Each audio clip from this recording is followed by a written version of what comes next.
Kejahatan korupsi, kita tidak bisa hanya melihatnya perbuatan melawan hukum yang perlu dilakukan oleh kejaksaan dalam menangani kasus ini. Yang pertama adalah kejaksaan menangani kasus ini secara transparan. Kejaksaan perlu menjelaskan secara detail dugaan tindak pidana korupsi yang dilakukan. Dan kedua, kejaksaan mengurai keterkaitan satu pasal dengan pasal lainnya.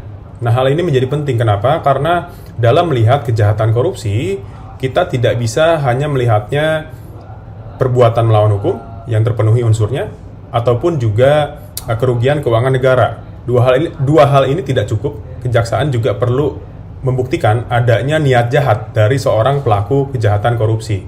Nah, jadi sekali lagi kejaksaan perlu membuktikan, dan yang kedua adalah kejaksaan perlu menjelaskan kepada publik agar isu ini tidak menjadi bola liar di tengah-tengah masyarakat.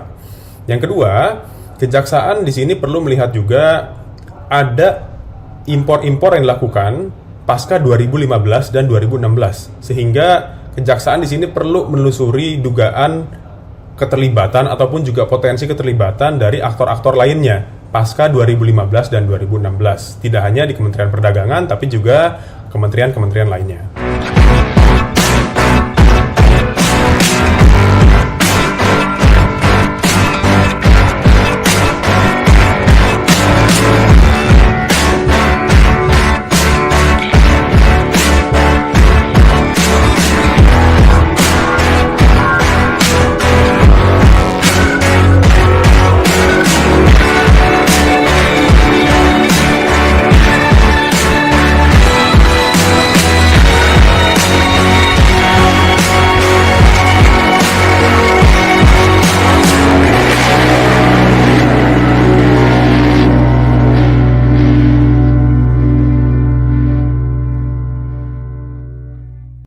Saat menangkap, mengumpulkan, dan mengolah peristiwa, secara paksa oleh penyidik, kami kerahkan upaya terbaik. Ketika menyampaikan berita serta informasi, kami tak sekadar menyapa.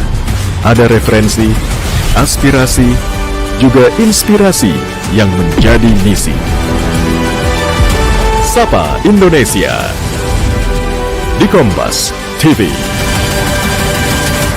Independen, terpercaya.